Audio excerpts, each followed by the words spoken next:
This is ongoing class. It is not a talk, it is a class. Last month, I told you I want you to be well-informed Buddhists. The Pali word to describe a well-informed Buddhist is Kalyana Uttujana. Or we should say Kalyana Upasaka or Kalyana Upasika. And in order for one to become a Kalyana Upasaka or Upasika, Upasaka means a male and Upasika means female. So in order for one to become Kalyana Upasaka or Upasika, one should know the 5 aggregates, the 12 bases, 18 elements, and what else? In the list. 18 elements, and then 4 noble truths, and then dependent origination, and 37 members of enlightenment.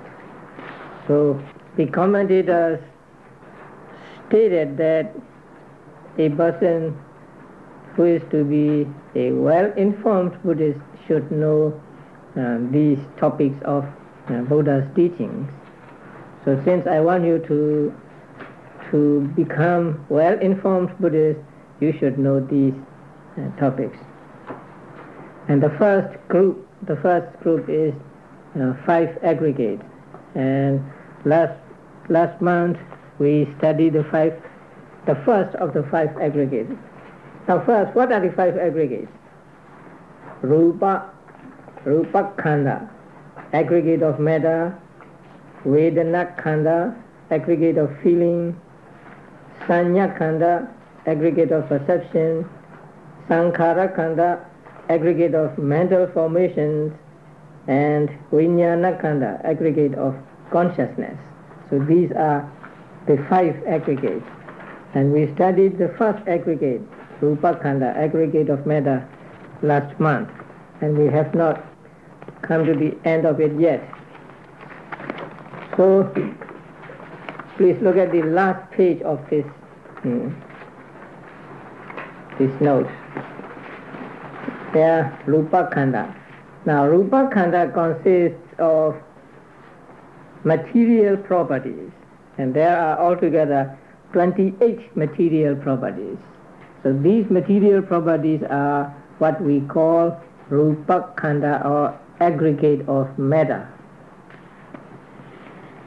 And these 28 are first the 4 primary elements, the element of earth, element of water, element of fire, and element of air. And next, dependent ones, 24 dependent ones. That means 24 that are dependent on the 4 primary elements to arise. If there are no 4 primary elements, these 24 cannot arise. So in order for them to arise, they have to depend on the 4 great or primary elements. So they are called dependent ones. The first group, eye, ear, nose, tongue, body, they are actually senses. And then second group are the corresponding objects of these 5 senses. So form means color or visible object, and sound, odor or smell, taste, and tangibility, touch. And tangibility has not been given a number, and asterisk is put there, because tangibility is actually not a separate material property, but the combination of the earth element, fire element, and air element. So the combination of 1, 3, and 4 of the primary elements is what we call tangibility. So it has no number. And then we have 2 genders, femininity and masculinity. And the next is the heart base, the base of many types of consciousness. And the next, number 17, is life faculty. That means something in our body that keeps our body from, say, decomposing, that keeps our physical body alive. And that material property is called life faculty. And the 18th is nutrition. And nutrition can be found in any material property. And I told you these 18 are the what?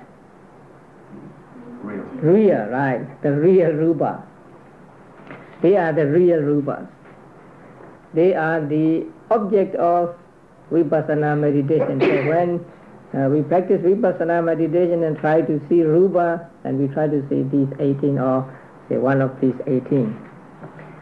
Now this time we will study the remaining 10, and probably to the next aggregate.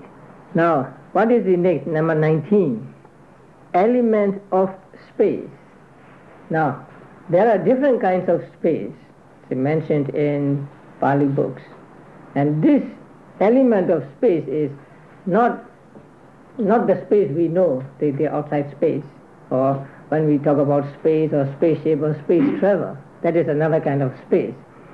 The element of space here is the space between different groups of material properties. Now, these material properties, when they arise in groups.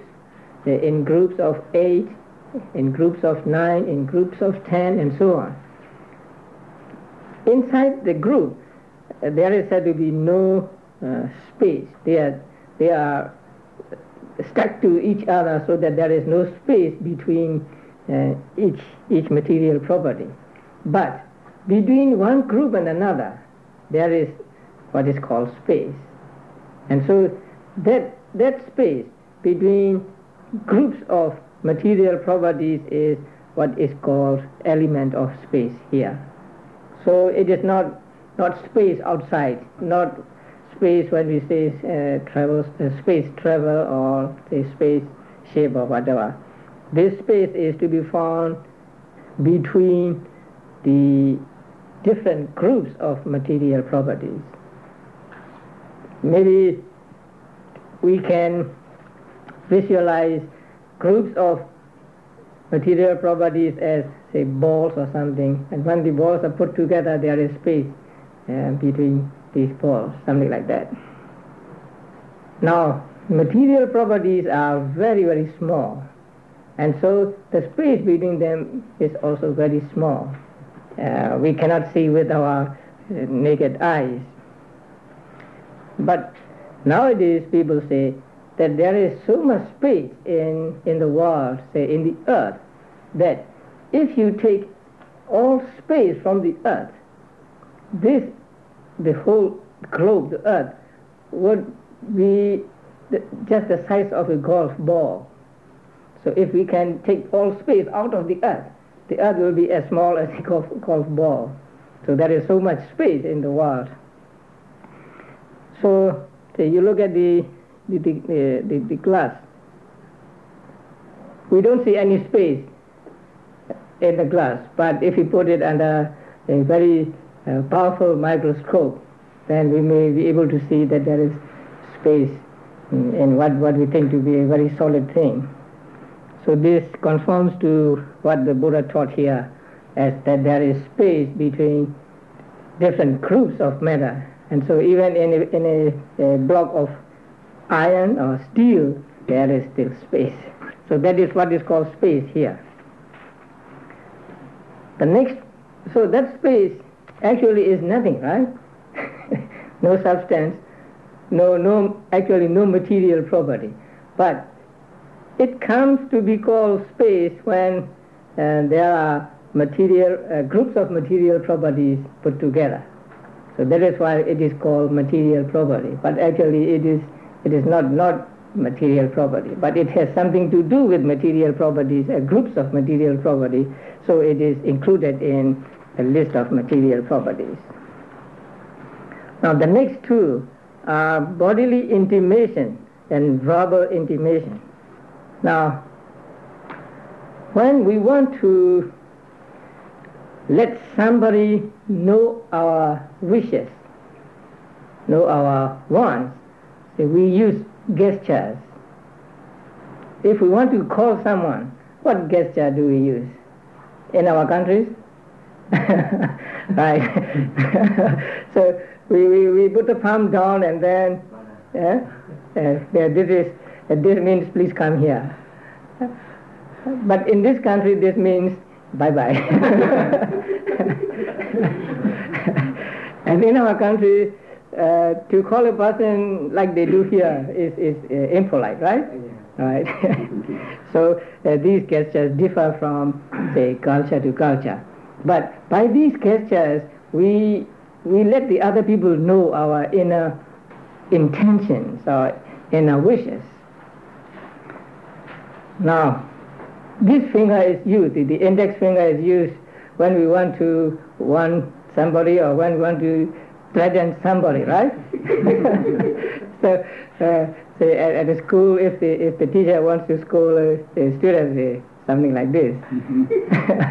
So, if someone put up his index finger and point at you, shakes at you, that means you are warned or you are threatened. And it is interesting that this finger is called in Pali threatening finger.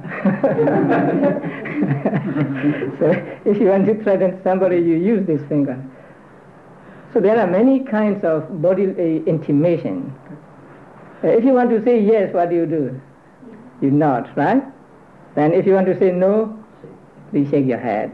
So without saying anything, just by bodily gesture, you let other people know whether you agree to it or not. So these are called bodily intimation. Now, bodily intimation is not the body itself, not the movement of the body itself, but some quality in that movement of the body which makes us know the intention of another person. So that's some quality, what is called bodily intimation. So the body itself is not called bodily intimation, or just the movement is not called bodily intimation, but some quality there in the movement of the physical things which let us know the other person's intention. Because if movement is to be called bodily intimation, then the movement of the trees could be called bodily intimation, something like that. Although the trees move, we do not know what the tree meant to us, right? So bodily intimation means some quality that goes along with movements of the body, especially in a living being. Then the next one is called verbal intimation. You know this. What is verbal intimation? Just speaking or speech. Now, actually, not the speech itself, but something inherent in that speech that makes us understand. Because speech is sound, right? So if it is sound, it must be number 11. So it is not the sound itself. See, so now I am saying words. I am producing sounds, and you are hearing the sounds and you are understanding me. So the sounds, in the sounds I produce, there is something that lets you know what I mean. And that quality is what is called verbal intimation. So by these two kinds of intimation, we communicate with each other. Sometimes just by bodily gestures, and sometimes by way of speech, by talking to each other. Since they are not real material properties, they are classed among the 10. They are just some quality or some mode of the appearance inherent in the movement of the body and in the sound we produce when we speak. And bodily intimation and verbal intimation both are caused by mind or ceta, consciousness. Now the next three, material lightness, material softness, and material adaptability. Now these three always go together. We will find these three also in the cetasikas. Now,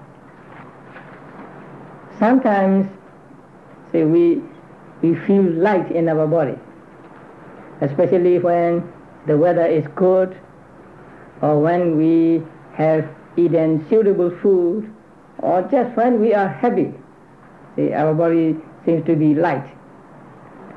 And also, when our body is light, there is something like softness in our body. Softness means pliancy. That means lending itself to be done something to it. And also there is what is called adaptability. That is also, for example, when gold is, what do you call that? Heated. It becomes soft and it becomes pliable, and so you can make it into any ornament easily. So that kind of thing is called adaptability. So there are also some modes of material properties, not the material properties themselves, but some qualities or some modes of material properties. When we are unhappy, there is no lightness in us, no softness, no adaptability. When we are sick, there is no lightness in us, and so on.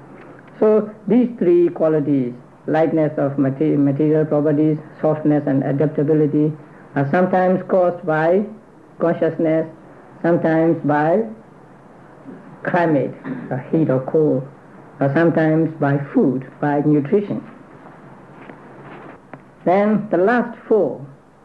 Now, in order to understand the last four, we should know that there are three stages of existence of anything which is conditioned, both of mental things and of material things.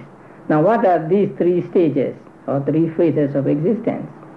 Arising, continuation, and death or disappearing. So these three are called the three phases of existence or three stages of existence. If anyone has these three steps, these three stages, then we call it, we say it exists. So if we say something exists, we mean that it has these three stages of existence. It arises, then it stays a little for a while, and then it disappears. So these are the three stages of existence. Since these three stages of existence are common to all conditioned things, material properties also have these three stages. Consciousness has also these three stages. Mental factors have also these three stages. And these three stages are called characteristics in Pali, Lakkhana. So these last four are also called characteristic material properties. Now, why are there four instead of three here? Now, it is explained in our commentaries that the first of the three is here divided into two, number 25 and 26. So the first, arising and growth of matter, and also continuity of matter. Continuity of matter does not mean continuation into the second phase, but it is still the first phase or first stage of existence, but just a little bit after the arising. And here Buddha described them as the first as two, so altogether four, because when Buddha taught, he always looked at the minds of his listeners, and if the minds of his listeners have some familiarity with the four, then he will describe them as four. so that they will readily understand and become enlightened. If they are familiar with just three, then Buddha will say that there are only three phases of existence, and so they understand easily and they can get enlightenment. So Buddha had these different ways of teaching to different people. So here it is said that Buddha followed the inner dispositions of his listeners, and so he described here the three characteristics as four characteristics here. The first one, he divides the first one into two. The first appearance and just a little bit continuation, but it is not continuation into the second phase, because the second phase is here described as aging of matter. So continuation or staying for some time means it has aged. It is getting old moment by moment. And the last is called here impermanence of matter. That means dying or disappearing. So the first two are arising, and number 27 is continuation, and number 28 is disappearance or death. So in this list, these three are described as four, and they are called characteristic material properties. So altogether there are 28 material properties, but that beginning with number 19 up to 28 are, as I said, not real material properties, but some aspects or some modes or some qualities of the real material properties. But since they have something to do with the real material properties, they are classed as material properties in this list. And so we say there are 28 material properties. And these 28 material properties are what we call aggregate of matter. Now, I think I have explained the meaning of aggregate, right? Did I? I don't recall. You did. I did, right? So, now, aggregate here means not the group of these 28 or group of 18 or group of 10. Each one can be called aggregate. So the element of earth, the only one element of earth can be called an aggregate. The same with water element, fire element, air element, and so on. Why? Why it can be called aggregate while there is only one earth element.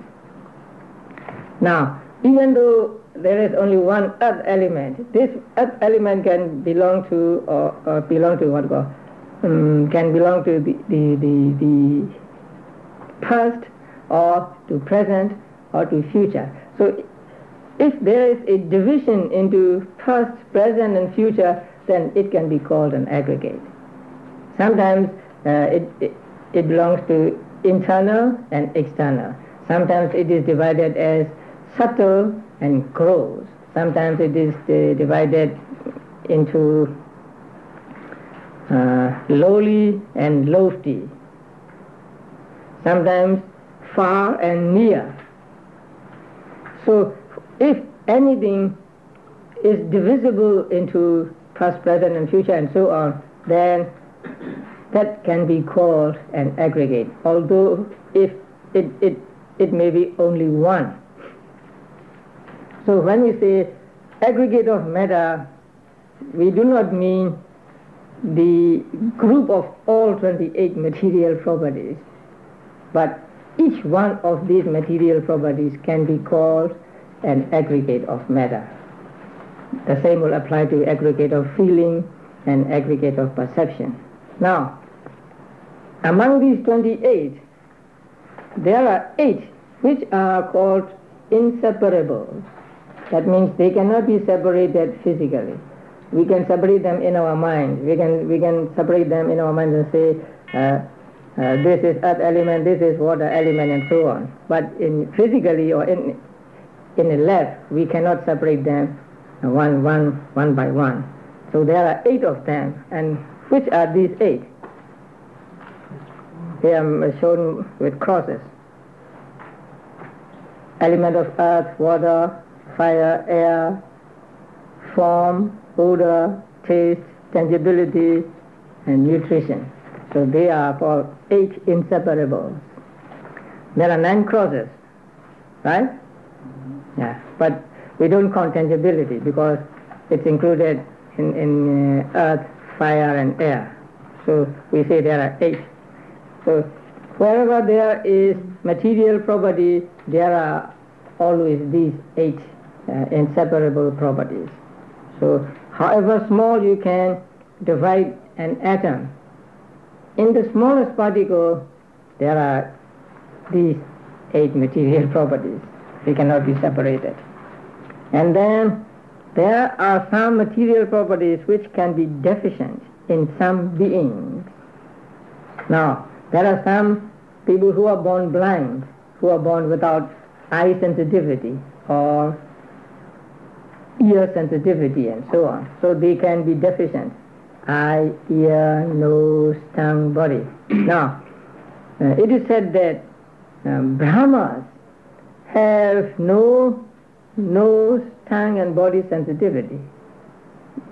Although they look like human beings, they do not have sense of smell, sense of taste and sense of the bodily touch, because they think that these 3 are not necessary for the spiritual life.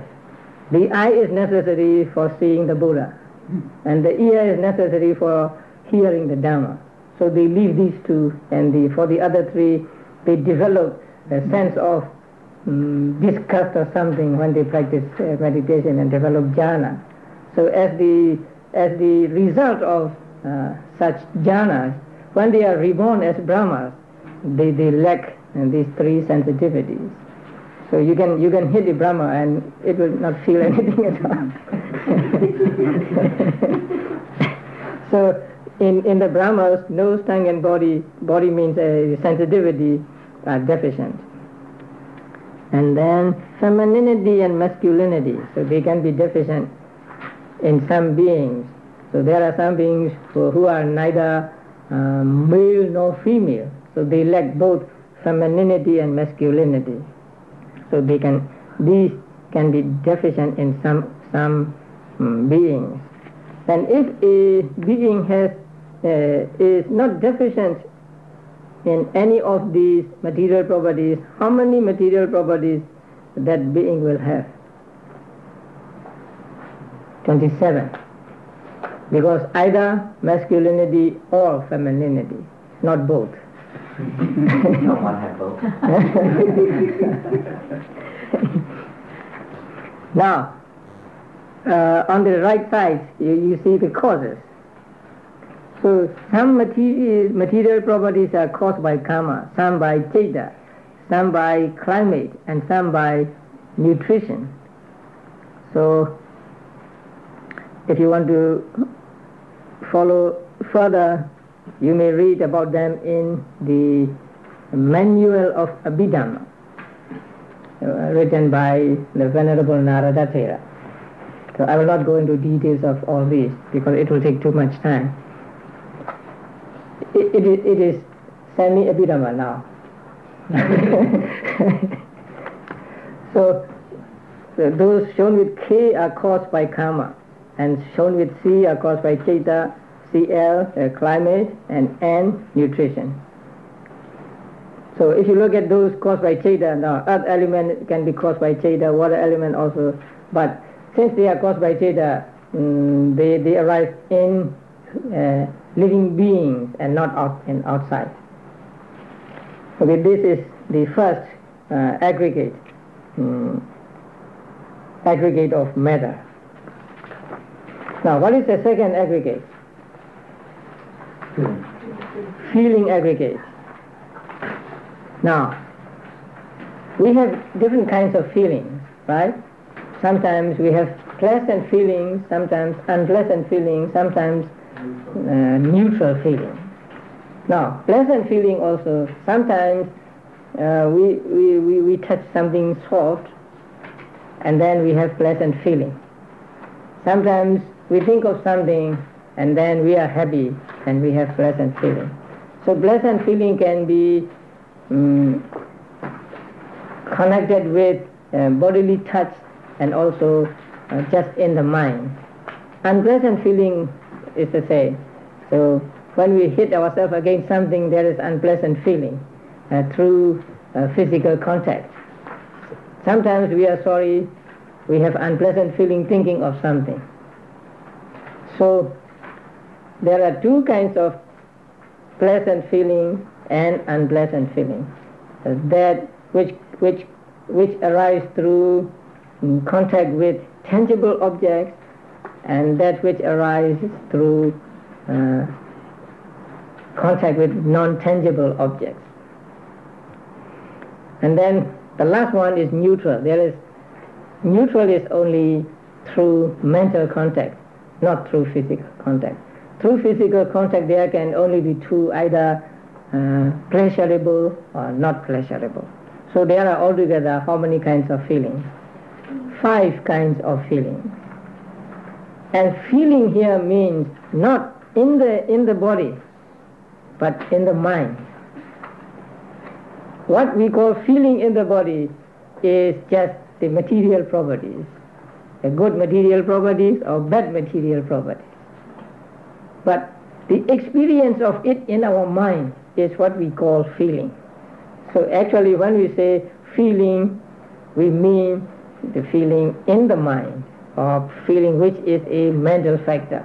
And that one feeling is called aggregate of feeling. Now, one pleasant feeling is called aggregate of feeling. One unpleasant feeling is called aggregate of feeling, because feeling can be divided into past, present, future, external, internal, external, and so on. And this feeling is one among the 52 chaitasikas, 52 mental factors. So number 2 in 52 mental factors.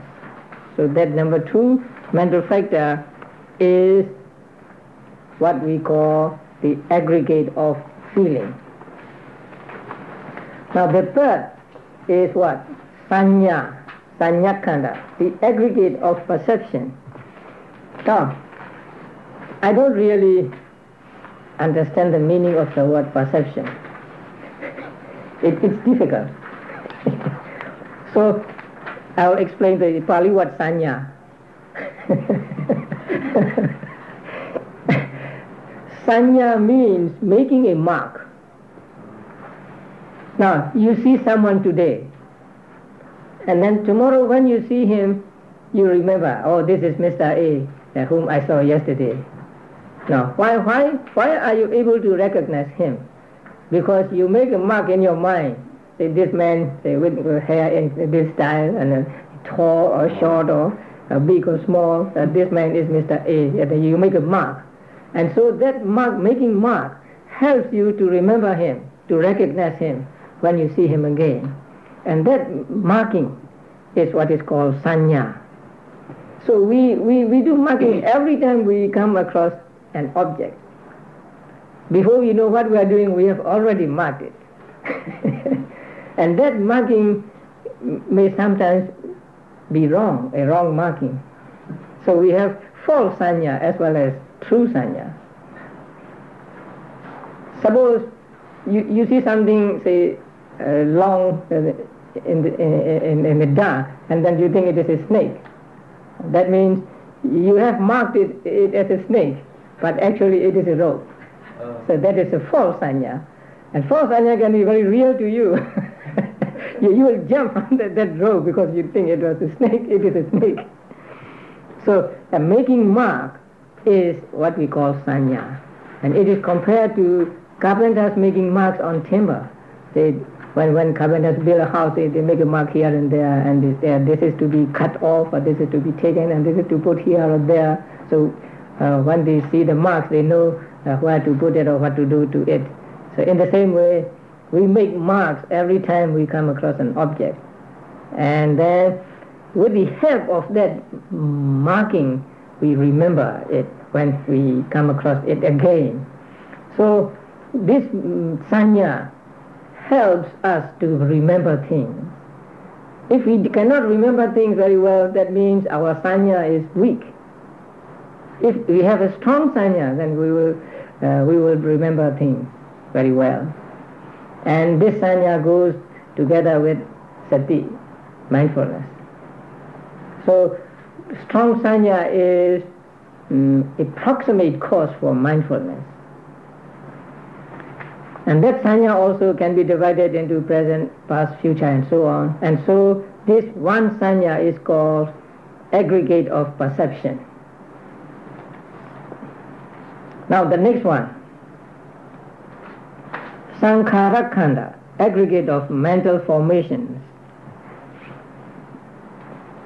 Now if you look at the list of mental factors, what is number 4? Cetana, right? Cetana means, see, it's translated as volition. Now when you do something, there is this kind of prompting or something, prompting you to do something, and that is called volition, or you call it will, no? You will something. So this cetana is this cetana arises with every type of consciousness. And this cetana, when it arises with wholesome consciousness and unwholesome consciousness, it is called karma. So Buddha said, I call cetana karma. Having wills, people do actions by body, by speech, and by mind.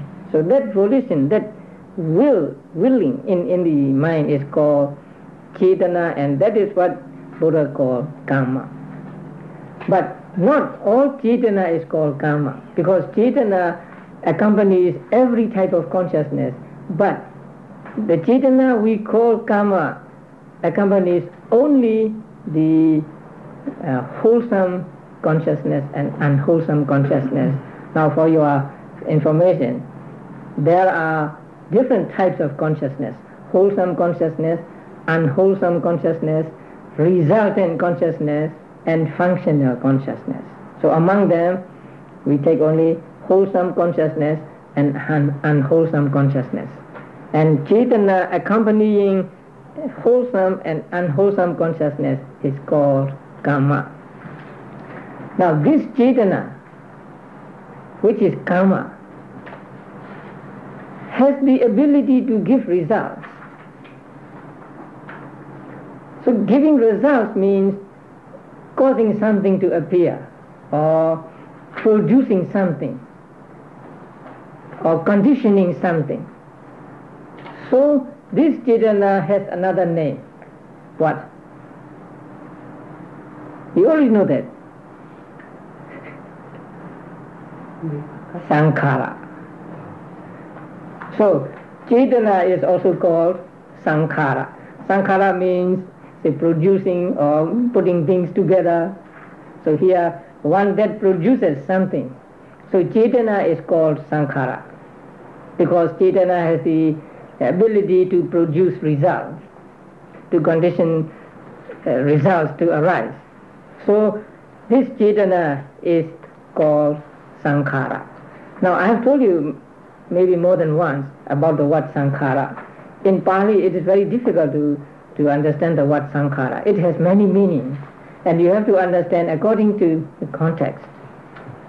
Sometimes sankhara means, like here, just cetana or karma. But when we say all sankharas are impermanent, we mean everything that is conditioned, not only cetana. All material properties and all mental states, everything in the world we call sankhara. Sometimes sankhara means prompting. You know, there are types of consciousness which are prompted and which are unprompted. And that prompting or instigating is also called sankhara. It's a technical term. So the word sankhara has many meanings, and you must understand the correct meaning according to context. Otherwise you will make wrong translations. So here the mental factor cetana is also called sankhara. That is why the remaining 50 cetasikas are called sankhara khanda, aggregate of sankhara. Actually, sankhara is the name of cetana, but here cetana and all other cetasikas, I mean cetana and all other 49 cetasikas are called aggregate of sankhara, because cetana is at the head of them.